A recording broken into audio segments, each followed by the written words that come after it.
جو ہے وہ ایک ڈارک پیریڈ کی شروعات کی تھی جو 4th سینچری سے کاؤنٹ کی جاتی ہے. اب 4th سینچری سے لے کر 14th سینچری تک آپ اس کو میڈیول پیریڈ میں کاؤنٹ کر سکتے ہیں. مگر جو رینیسانس ہے اس کی جو شروعات ہمیں نظر آتی ہے وہ 12 کو نظر آتی ہے، مگر وہ اتنی زیادہ میچور نہیں تھی، اسٹرانگ نہیں تھی، طاقتور نہیں تھی. وہ جو طاقتور ہوئی ہے وہ 14th سینچری کے اندر جو ہے وہ ہمیں طاقتور جو ہے نظر آتی ہے. پھر جو ہے وہ ہمیں رینیسانس کا پیریڈ نظر آتا ہے. پھر وہ ہمیں دوسرا پیریڈ جو نظر آتا ہے وہ انلائٹمنٹ کا پیریڈ جو ہے وہ نظر ہمیں آتا ہے.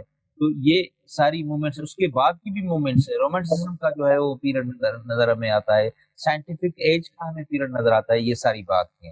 اب تک اگر آپ دیکھیں گے کہ 14th سینچری کے بعد جو ہے وہ ہمیں پیریڈ رینیسانس کا نظر آتا ہے. وہ 16 تک اور 17th سینچری تک جو ہے وہ ہمیں نظر آتا ہے. جب ہم ڈیوڈ ہیوم کو ڈسکس کر رہے ہیں تو یہ 18th سینچری ہے. 18th سینچری سٹارٹ ہو چکی تھی. تو 17th سینچری کے اینڈ اور 18th سینچری کے اندر ہمیں جو پیریڈ نظر آتا ہے وہ انلائٹمنٹ کا پیریڈ جو ہے وہ نظر آتا ہے. اب رینیسانس کا جو پیریڈ ہے وہ کیوں کہا جاتا ہے؟ کیونکہ اس کے اندر دو چیزیں زیادہ امپورٹنٹ ہے. ایک یہ تھی کہ نیو برتھ تھی نیشنز کی، نیو برتھ تھی ہیومن کی. تو انہوں نے اس فلسفی جو امپورٹنٹ، انہوں نے ہیومن کی کردار کو امپورٹنٹ کر دیا تھا کہ ہیومن ہی امپورٹنٹ ہے، وہ ہی کچھ ساری چیزوں کو انڈرسٹینڈ کر سکتا ہے. تو اسی طرح سے رینیسانس کا جو پیریڈ ہمیں نظر آتا ہے وہ ہمیں وہاں سے نظر آتا ہے. تو یہ اس کی ہے ڈویژنس ہیں، مختلف پیریڈز کی جو ڈویژن ہے وہ اس طرح سے. اور ڈیوڈ ہیوم کو اگر ہم کاؤنٹ کریں گے تو وہ ہمیں انلائٹمنٹ کے اندر نظر آئے گا.